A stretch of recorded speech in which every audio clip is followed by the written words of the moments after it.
አዲሱ ኪዳን ሊቀ ካህናት ኢየሱስ መሆኑ እንጂ ጴንጤቆ ተራክፎ ነበር የሚቀር። ዛሬ እንትን ይሰበራል እንትን ይሆናል ምናምን። የበቀደም ዛሬ ሰበርኩት ብሎ ነበር። የበቀደሙ ዛሬ ያለው ቀን ላይ አልተሰበረም ማለት ነው። አሁንም ክፈተው። ዛሬ አንተ ቀን ነው። ዛሬ በቀደም እኮ የዛሬ ሳምንት ላይ ዛሬ አንተ ቀን ነው ብሎኝ ነበር። ያን ቀን ላይ አልሰራም ማለት ነው። ሁሉ ጊዜ የሚመረጡ ትምህርቶችና ጥቅሶች ከኛ ቻሌንጅ ጋር ከኛ የህይወት ትግል ጋር የሚሄዱ ናቸው። አሁን ግቡና የሆነ ቲቪ ክፈቱ፣ 3 ቻናሎችን ክፈቱ። ምናልባት አንዱ ስለሱ ሊነግር ይችላል።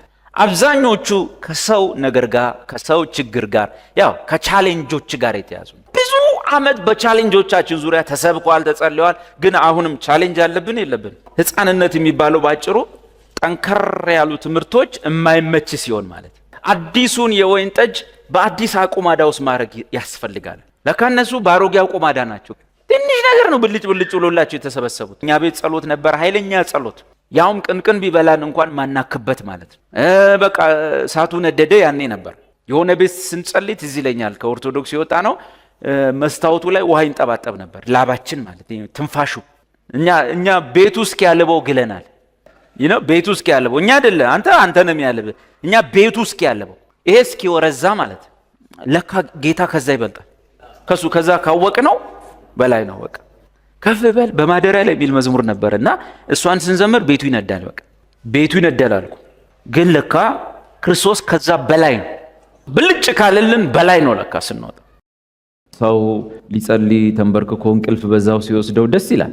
ልጅ እኮ እየተጫወተ በዛው ይተኛል። መንፈሳዊ ሕፃንነት ግን አንድ ልጅ በ10 ምናምን ዓመቱ በሚሯሯጥበት እድሜው እንደቆመ ከተኛ ችግር ነው አይደል እንዴ? ከመጽሐፍ ቅዱስ ውስጥ የመንፈሳዊው ሕፃን ወይም የስጋዊው ክርስቲያን ሕፃኑ ክርስቲያን ምልክቶቹ ምንድን ናቸው? ወንድሞች ሆይ የስጋ እንደመሆናቸው በክርስቶስም ሕፃናት እንደመሆናቸው እንጂ መንፈሳውያን እንደመሆናቸው ልናገራቸው አልቻልኩም። የስጋ የሆኑት ስጋውያን የሆኑ ክርስቲያኖች በክርስቶስ ሕፃናት የሆኑ ክርስቲያኖች ምልክቶች አሏቸው። በቃ በነዛ ምልክቶች ታውቃለህ። አንዳንድ ሰው እሱ በጌታ በደርግ ዘመን ጀምሮ እኮ በጌታ ነው ይለዋል። በቃሉ ደግሞ ስታየው ሰውየው መንፈሳዊ ሕፃን ሊሆን ይችላል። አንዳንድ ጊዜ አንዳንድ ሰው የመጨረሻ መንፈሳዊ ጮርቃ ይሆንና ግን በስመ አብ አይሰማህም። በቃ አልኩ የመንፈሳዊ ሕፃንነት ምልክቶቹ አንደኛ ጥገኝነት፣ ይሄ ዲፔንደንስ የሚባለው ሕፃን ልጅ ገና ከተወለደ ቀን ጀምሮ የማን ጥገኛ ነው? የወላጆቹ በተለይ እናቱ አይደል? ሕፃን ልጅ አንዱ ትልቁ ባህሪ ጥገኝነት ነው። ዛት ሚንስ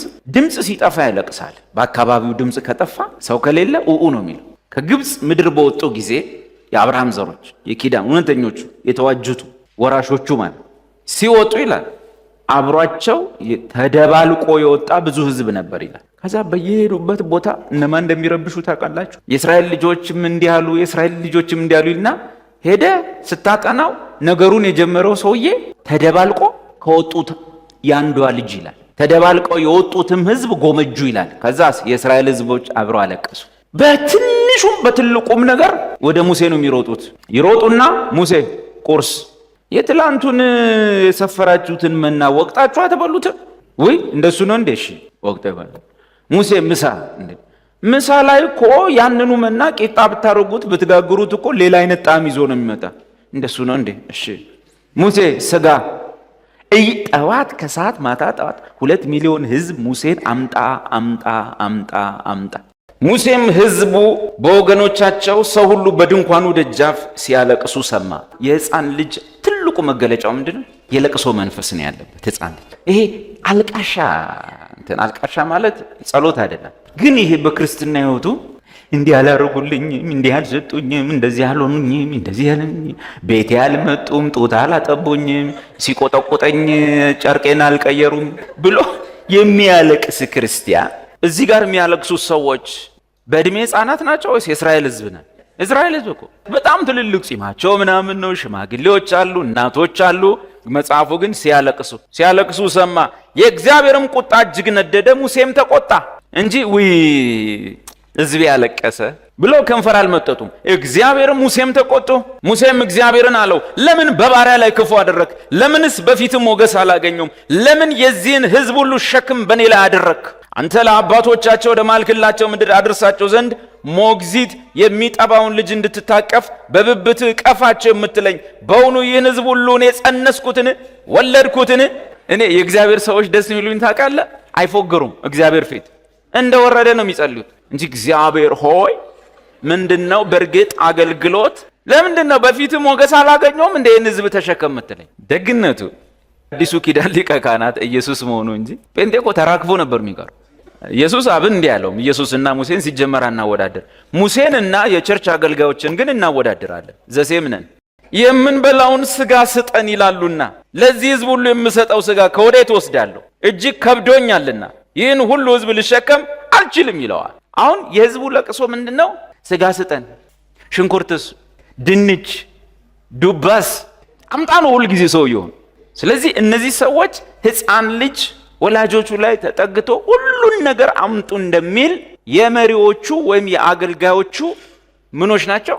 ጥገኞች፣ ዲፔንደንት ናቸው። ስለዚህ ዲፔንደንሲ ወይንም እኔም እስቲ አድጌ ያለው እስቲ ቸርች ምንድን ነው የሚደረገው፣ ምን ልስራ፣ ምን ላግዝ ከማለት አልፎ ሁሉንም ነገር አይሰጡኝም እንዴ? አይመጡም እንዴ? አንተ ለምንድን አትመጣው? አይመጡም እንዴ? መጽሐፍ ቅዱሱ ምን ይላል? ከእናንተ መሀል የታመመ ሰው ቢኖር ሽማግሌዎች እያሰሱ ይፈልጉት። የታመመ የኛ አባል የታመመ እንደ 500 አባል በስልክ ነው መታመሙ የሚታወቀው። በምንድን የሚታወቀው? ሰውየው ካልነገረ ማለት። ስለዚህ መጽሐፍ ቅዱስን ብሎ ጻፈ ያዕቆብ ላይ ከእናንተ መካከል የታመመ ማንም ቢኖር የቤተ ክርስቲያን ሽማግሌዎችን ወደ እርሱ ይጥራ፣ እነርሱም ሄደው ይጸልዩለት።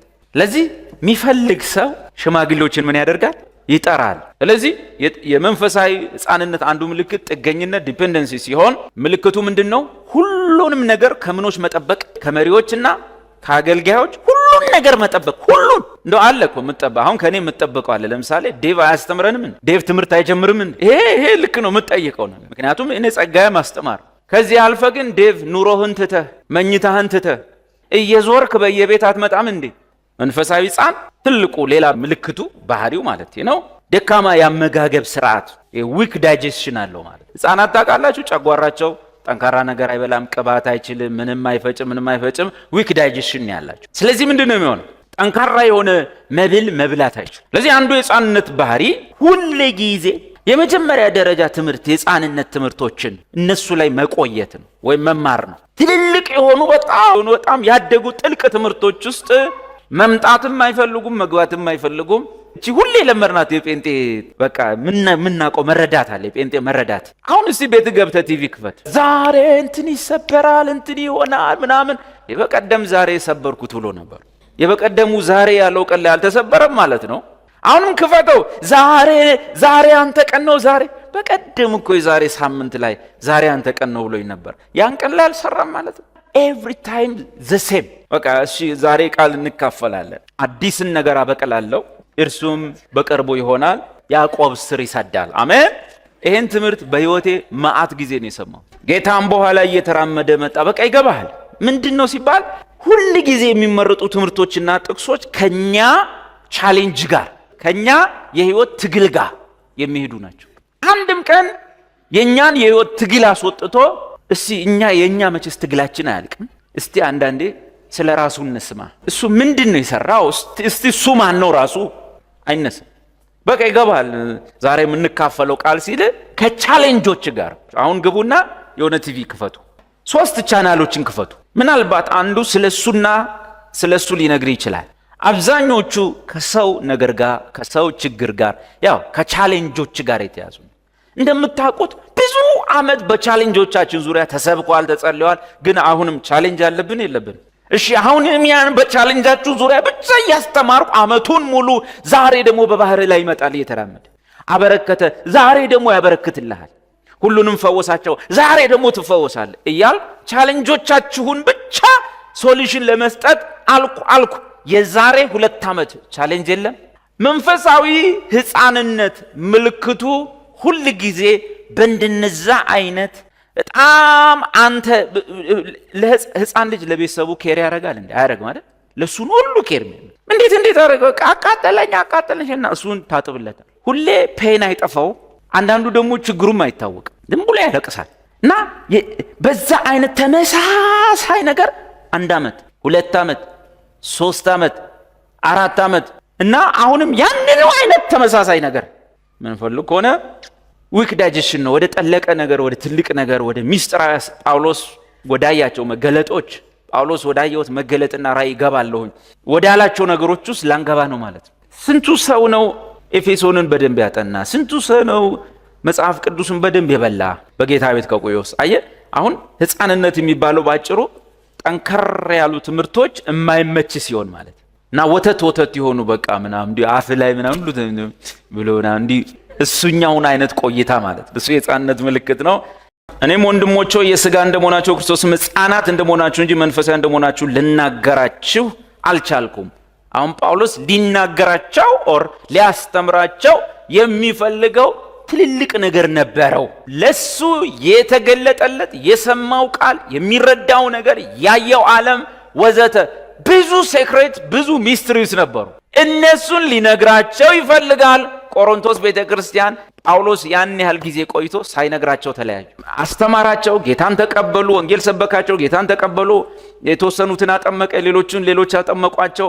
ቤተክርስቲያኗ ተመሰረተች። ከዋና ነገር ገና እያስተማራቸው ጣዖት ማምለክ ክልክል ነው እያላቸው ምናምን እንደዚህ ትንንሽ ነገር እያስተማራቸው ምን አለ? አይ በጣም ልናገራችሁ የምፈልገው ትልቅ ዶክትሪን ነበር፣ ግን ያንን ልናገር አልቻልኩም። ገና ጽኑ መብል ለመብላት አትችሉም ነበርና ወተት ጋትኳችሁ። ገና ስጋውያን ናችሁና እስካሁን ድረስ ገና አትችሉም። መንፈሳዊ እንደመሆናችሁ ልናገራችሁ አልቻልኩም። ለምን ሲባል ገና ጽኑ መብል ለመብላት አትችሉም ነበርና። ለዛ ነው ትቻችሁ የርኩት። ጽኑ ነገር ልትበሉ አልቻላችሁም። ሕፃን ልጅ ወስደ አጥንት ጋጥ ብትለው ምንድነው የሚሆነው? ስለዚህ ንዱ ምናምን እያቦካ በትንሽ ነገር ነው ታረቀው። እሱንም ራሱ በቃ መከራ አይቶ የመንፈሳዊ ሕፃን አንዱ ምልክቱ ጽኑ መብል መብላት አለመቻል ነው። እሺ አለመቻል አይፈረድም። ለምን? አንድን ሕፃን ልጅ ራሱ አጥንት ብላ ማለት ልክ ነው። ኢየሱስ ምን አለ? አዲሱን የወይን ጠጅ በአዲስ አቁማዳ ውስጥ ማድረግ ያስፈልጋል። ለካ እነሱ በአሮጌ አቁማዳ ናቸው። ትንሽ ነገር ነው ብልጭ ብሎላቸው የተሰበሰቡት። አሮጌ አቁማዳ ውስጥ አዲሱን የወይን ጠጅ ከከተት ካለ አቁማዳው ይፈነዳል። መፈንዳቱ ይፈንዳ፣ ግን አዲሱም የወይን ጠጅ መሬት ላይ ይፈሳል። አንድ ሰው በጌታ ሕፃን በሆነበት ጊዜ ትልልቅ ትምህርቶችን አለመማሩና አለመረዳቱ ኃጢአት አይደለም። ኃጢአት ወይም መጥፎ የሚሆነው ሶስተኛ ላይ ስንደርስ ነው። ኢግኖራንስ ይባላል። መጀመሪያ በጌታ ስንሆን የታወቀ ነው። የደህንነት ትምህርት እንማራለን፣ ጥምቀት እንማራለን፣ እንደዚህ ነው። የታወቀ ነው። እንደውም የዛን ጊዜ የሚሳሳተው ማን ነው? ጠንካራ ትምህርት ላስተምር ካለ የሚሳሳተው ማን ነው? አስተማሪ። አንድ ልጅ ተወልዶ በማግስቱ እናቱ ስታየው 1.50 ሜትር አድጎ ቢገኝ ኖርማል ነው? በኢየሱስ ስም ነው የሚባል። ስለዚህ ለኔ ደህንነት እየተማረ ገና ሊጠመቅ እየተዘጋጀ ያለ ልጅ መጥቶ ስላሴን ካብራራልኝ በኢየሱስ ስም ነው። ማን ያስተማረህ ነው? አስተማሪው ምን አድርጎታል ማለት ጭንቅላቱና እግሩን ይዞ ምን አድርጎታል? በቃ እንዲህ ስቦ ነው ያሳደገው። ኖርማል እድገት አይደለም ማለት። ወንጌላዊነትና አስተማሪነት ይለያያል። ጸጋ ስጦታው ሐዋርያት፣ ነቢያት መሰረት ጣይ ናቸው። ቀጥሎ ወንጌላውያን፣ ከዛ እረኞች፣ ከዛ አስተማሪዎች ናቸው። ማስተማር ቀጣይ ነው። ደቀ መዝሙር እያደረጉ ሰውየው መገስገስ ነው። ግን ወንጌላዊ የተባለው ሶስተኛ ላይ ያለው ወንጌላዊነት ስራው አንድ ነገር ብቻ ነው። ሰውየው ኃጢአተኛ መሆኑን በጥቅስ ማሳመን፣ የእግዚአብሔር ፍርድ እንዳለበት በጥቅስ ማሳመን፣ እግዚአብሔር ግን ፍርዱን በልጁ ላይ እንዳረገለት በጥቅስ ማሳመን እና ይህንን ሲያምን የሚሆናቸውን ነገሮች በጥቅስ ማሳመን። እችን 4 ነጥብ ከነገርነው በኋላ እና ደግሞ ከእርሱ ሞት ጋር ለመተባበር የውሃ ጥምቀት ትምህርት አስተምረዋል። ከዛ በኋላ የጌታ እራት ወደሚቆርስበት ነገር እንዲመጣ ማስቸኮል አያስፈልግም። የደቀ መዝሙር ትምህርት ውስጥ አስተምረዋል። መጽሐፍ ምን ይላል? ኢየሱስ እንኳን በእግዚአብሔርና በሰው ፊት በጥበብም በእውቀትም ደግሞም በቁመትም ያድግ ነበር እንጂ ዋናው ጌታ እንኳን በአንድ ቀን አላደገ። እኛ እንዲህ አይነት አስፈሪ ልጅ መፍጠር የለብን። ትላንት ጌታን ተቀብሎ ተጠምቆ ከዛ በኋላ መዘነው ከለቀቅነውን ታውቃለህ፣ በቃ ጨረሰ ማለት ያወቀ ይመስሏል። ማአት ነገር ማወቅ ሲገባው ያመልጠዋል፣ ይጎዳል። በቃ ጨርሻለሁ ይላል። ስንት ነገር ያመልጠዋል ማለት። ስለዚህ መንፈሳዊ ሕፃንነት ምልክቱ ያ ነው። አንደኛ ቆሮንቶስ 3:2 ወደ ጥልቅ ወደ ትልቅ ወደ መጠቀ ክርስቶስን ወደ ማወቅ መሆን ትምህርት አለመድረስ ነው ወይም አለመማር መቻል ነው። ችግር የለውም። ባይዘው ሕፃንነት መንፈሳዊ ሕፃንነት ችግር የለውም። ሁላችንም ያንን ስቴፕ ማለፍ ስላለብን ሶስተኛውን ስናይ እሱኛውን ፓርት ነው የምፈራው። እኛ ቤት ጸሎት ነበር፣ ኃይለኛ ጸሎት፣ ያውም ቅንቅን ቢበላን እንኳን ማናክበት ማለት ነው። በቃ እሳቱ ነደደ ያኔ ነበር። የሆነ ቤት ስንጸልይ ትዝ ይለኛል፣ ከኦርቶዶክስ የወጣ ነው። መስታወቱ ላይ ውሃ ይንጠባጠብ ነበር፣ ላባችን ማለት ትንፋሹ። እኛ ቤቱ እስኪያልበው ግለናል። ቤቱ እስኪያልበው እኛ አይደለ አንተ ነው የሚያልብህ፣ እኛ ቤቱ እስኪያልበው ይሄ እስኪወረዛ ማለት ለካ ጌታ ከዛ ይበልጣል። ከዛ ካወቅ ነው በላይ ነው። በቃ ከፍ በል በማደሪያ ላይ የሚል መዝሙር ነበርና እሷን ስንዘምር ቤቱ ይነዳል። በቃ ቤቱ ይነዳል አልኩ። ግን ለካ ክርስቶስ ከዛ በላይ ነው። ብልጭ ካለልን በላይ ነው ለካ ስንወጣ። እና ምንም አይደለም። ያ ዕውቀት ልክ ነው፣ በወቅቱ መሰረት ነው። ሕፃንነት ላይ መጀመሪያ ደረጃ ትምህርቶች መማማር ልክ ነው፣ መሰረት ነው። መሰረት የሌለው ቤት ስለሌለ ግን ከ10 ዓመት በኋላ ወይም ከ6 ዓመት በኋላ እሱኛውን ትምህርት ጋር ከሆነ ገና አንደርስታንዲንጋችን እሱ አደገኛ ነገር